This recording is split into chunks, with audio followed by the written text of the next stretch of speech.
Alba Jiménez, junto a Dana Rodríguez Peña, les explicaremos en qué consiste el transporte vesicular. El modelo celular que utilizaremos para explicar el transporte vesicular será el de la célula eucariota, ya que ésta tiene un reparto ordenado que está dirigido por moléculas en diferentes compartimentos de la célula, que en su mayoría son mediados por vesículas. Estos actúan como vehículos para transportar las moléculas a algunos organelos celulares y otros compartimentos como la membrana plasmática y a su vez el exterior de la célula. Un ejemplo que podemos dar sobre esto es imaginarnos que nuestra célula es como una gran ciudad con diversos distritos, que estos serán nuestros organelos. A su vez, estos estarán comunicados por carreteras, que serán nuestras rutas de comunicación que explicaremos posteriormente. Sobre estas carreteras van a pasar los transportadores, que en nuestra célula serán nuestras vesículas. ¿Cuál es la función de que exista el transporte vesicular en nuestra célula? Bueno, por medio del brote y función continua de las vesículas de transporte, que almacenan, transportan y dirigen productos y residuos celulares, es posible el transporte desde el retículo endoplasmático. Las endomembranas son membranas internas de las células eucariotas, que dividen las células en compartimientos, como lo habíamos explicado anteriormente. Cada uno de estos compartimientos tiene una función y estructura específica. A cada uno de estos se les denomina orgánulos. Como ya lo habíamos mencionado, el retículo endoplasmático va a ser el primer paso en el camino hacia otro destino en la célula. Este destino primeramente va a ser el aparato de Golgi. Aquí las proteínas y los lípidos se van a modificar y clasificar para luego ser enviados a otro sitio. Esto establece dos rutas. La primera, que será hacia afuera del retículo endoplasmático hasta la membrana plasmática. Esta ruta, que inicia en el retículo endoplasmático, envía vesículas al aparato de Golgi, que a su vez envía también vesículas a la membrana plasmática, como ya lo dije, en un proceso que se denomina exocitosis. La segunda ruta será desde la membrana plasmática hacia los lisosomas. Esta ruta tiene una gran importancia y se llevará a cabo por un proceso que se denomina endocitosis.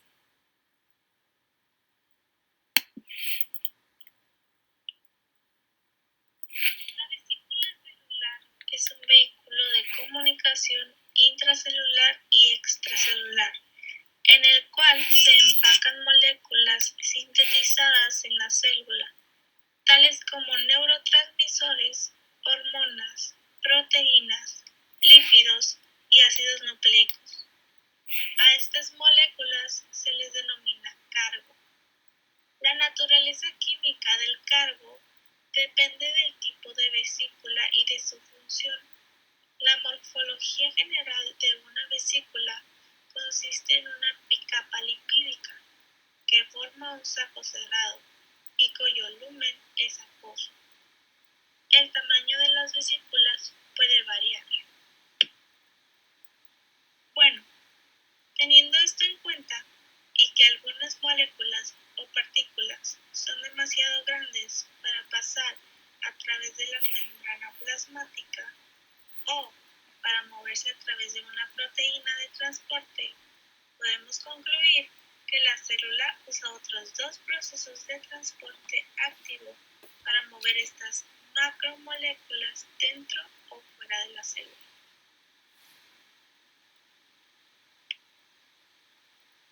Muchas vesículas se crean en el aparato de Golgi, pero también en el retículo endoplasmático, o se forman a partir de partes de la membrana plasmática. Existen varios tipos de vesículas, como las vacuolas, los lisosomas, las vesículas de transporte o las vesículas de secreción principalmente.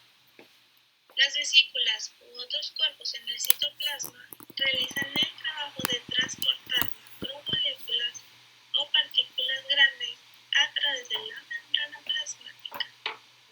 Existen dos grandes rutas.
materiales se mueven hacia el interior de la célula.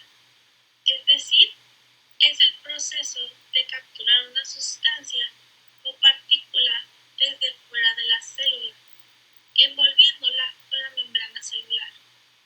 La membrana se pliega sobre la sustancia y esta es encerrada completamente por la membrana. En este punto es un saco unido a la membrana o una vesícula agarrada, y esta mueve la sustancia hacia el citosol, o sea, hacia adentro de la célula. Hay tres tipos de endocitosis: la fagocitosis, la pinocitosis y la mediada por receptores.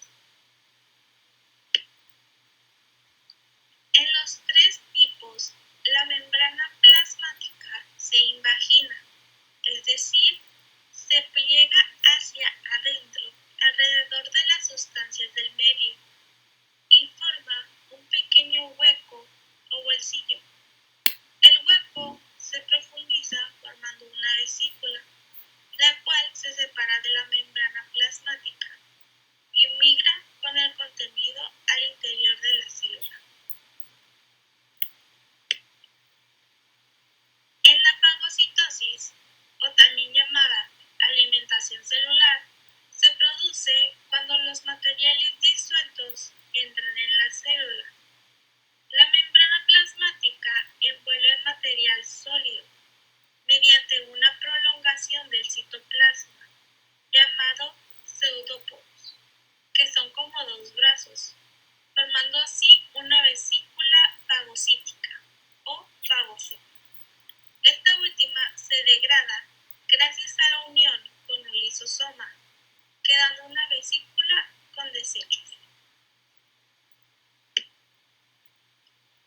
En la pinocitosis o hidratación celular se produce cuando la membrana plasmática se pliega hacia adentro para formar un canal que permite el ingreso de sustancias disueltas en la célula.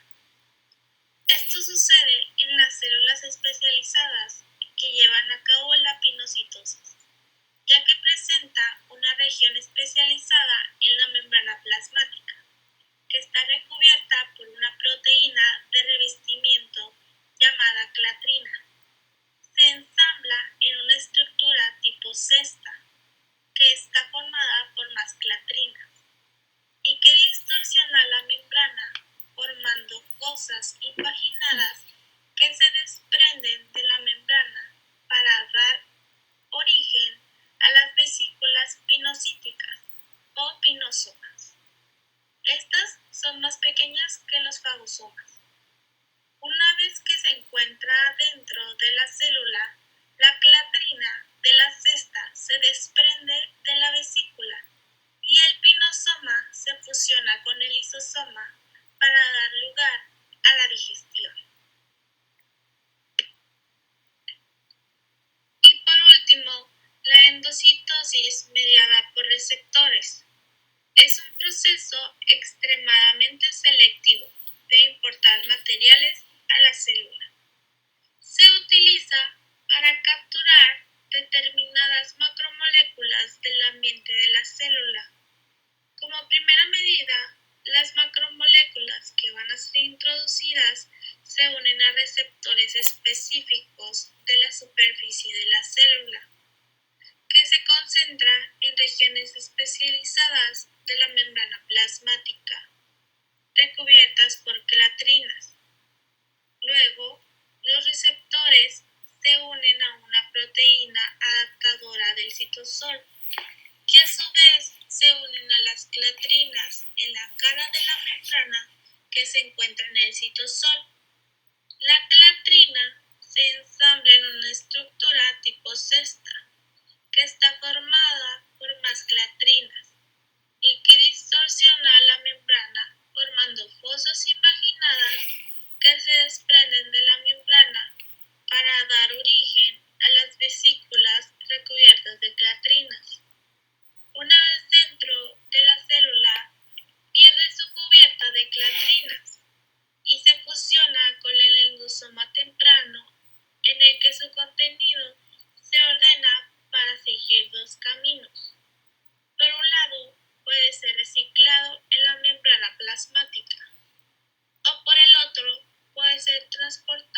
relacionada con el compartimiento adecuado. El primer paso que se debe hacer es el reconocimiento inicial o el anclaje. En este proceso es indique a qué compartimento tiene que fusionarse y que existan moléculas reconocidoras de dicha etiqueta. Después, continuamos con el atraque de la vesícula en el compartimento fuente. Para esto, necesitamos a las proteínas SNARP. Tenemos dos proteínas SNARP, la T-SNARP, que es la verde limón, y la V-SNARP, que es la lila. La primera se encuentra en la membrana del organelo diana, o sea, el destino de la vesícula, y la segunda se encuentra en la vesícula. La interacción entre estas dos proteínas SNARP provoca un acercamiento de las membranas de la vesícula y del compartimento diana, liberando además la energía necesaria para la fusión de ambas membranas implicadas. Ahora hablaremos sobre la exocitosis. La exocitosis es el proceso de secreción celular y de igual forma que la endocitosis requiere energía en forma de ATP, pues es un proceso activo, es decir, requiere del gasto de energía metabólica para su realización. El aparato, ya que de este sale la membrana que empaqueta los materiales destinados a la secreción celular. Las vesículas de transporte intracelular se originan de este mismo. Después se desplazan con su contenido a través del citoplasma hacia la membrana celular, en la cual se van a fusionar para liberar su contenido al medio extracelular. El reconocimiento de las proteínas hacia una vía de exocitosis u otra se da por la detección de señales compartidas entre las proteínas. Este proceso se divide en exocitosis regulada y constitutiva. En la siguiente imagen estamos viendo un ejemplo de estos dos tipos de exocitosis. En la parte superior vemos unas moléculas de color azul saliendo del aparato de Golgi. Estas están siendo empaquetadas en una vesícula, la cual se fusiona en la membrana sin una señal específica. En la parte inferior observamos la secreción regulada, en la cual la vesícula que ha salido del aparato de Golgi espera la señal de una hormona o de un neurotransmisor para fusionarse de manera regulada con la membrana celular para posteriormente llevar al exterior lo que lleva contenido en su interior la vesícula. Como se había mencionado anteriormente, las moléculas que no tienen una señal específica están empaquetadas en vesículas de exocitosis constitutiva. Este tipo de exocitosis ocurre en todas las células y al no estar reguladas hace que este proceso esté activo siempre. Ahora hablaremos sobre la exocitosis regulada. Las vesículas reguladas provienen fundamentalmente del aparato de Golgi y se acumulan en el citoplasma, y al recibir la señal para su liberación se dirigen hacia regiones concretas de la membrana plasmática. La selección de las moléculas para las vesículas de exocitosis regulada se dan por un mecanismo que se forma por medio de agregados moleculares. Estos agregados están formados por moléculas que serán liberadas, así como las enzimas que se encargan de su procedimiento. Muchas de las moléculas que se liberan por exocitosis regulada son incorporadas a las vesículas en forma no activa, es decir, no son procesadas a su forma activa hasta que las vesículas se han formado por completo. Los agregados que componen a las moléculas no han sido secuestradas por las vesículas cubiertas de claritina, las cuales se dirigen a los endosomas, ni por vesículas cubiertas por COP1, que van al retículo endoplasmático. La liberación. Se ha observado otra manera de la liberación.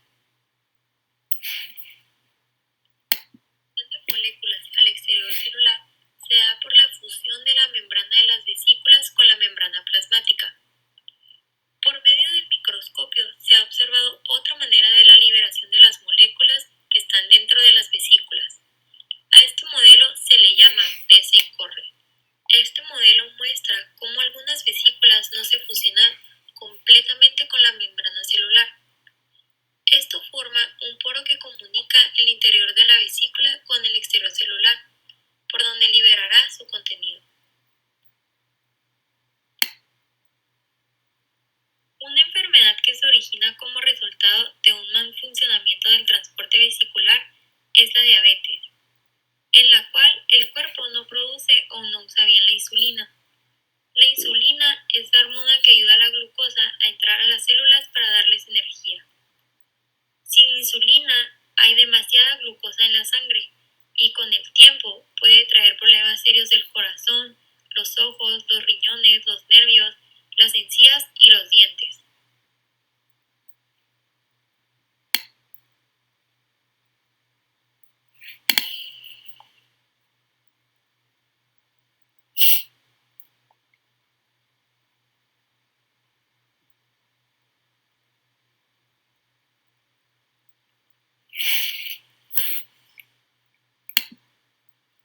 Ahora veremos cómo se relaciona la diabetes con el transporte vesicular. Anteriormente vimos cómo nuestras vesículas funcionan como un vehículo transportador de moléculas. Lo que ocurre en la diabetes a nivel celular es una congestión en el tráfico de vesículas intracelulares que tienen como función suministrar transportadores de glucosa a la superficie celular. Por ende, la glucosa no puede entrar a nuestra célula, causando que toda la glucosa se quede en la sangre. La causa de estos altos niveles de glucosa en sangre se deben principalmente a la incapacidad de la insulina de promover el tráfico de vesículas que contienen transportadores de glucosa hacia la superficie celular. A la vez, estos altos niveles de glucosa en sangre continúan estimulando el tráfico de vesículas de insulina de las células del páncreas para la liberación de insulina a la sangre. La insulina sirve para que la glucosa que entra a la sangre a través de la alimentación sea transportada a las células para darles energía. En las siguientes imágenes se compara el funcionamiento correcto versus el incorrecto del transporte de vesículas. En un sujeto normal se observa que en un nivel alto de glucosa en sangre se estimula la liberación de la hormona insulina, que se une a los receptores activando el tráfico de vesículas que llevan a la superficie de las células del páncreas las vesículas receptoras de glucosa para que éstas ingresen a la célula. Para finalizar, cabe recalcar la gran importancia que tiene el transporte vesicular para nuestra célula, ya que son una herramienta fundamental para su funcionamiento, ya que seleccionan qué moléculas deben ser transportadas y a qué compartimiento deben de llegar. Y un mal funcionamiento de las mismas puede traer grandes consecuencias, como el estrés de las células. Esto puede causar la degeneración o muerte de las mismas.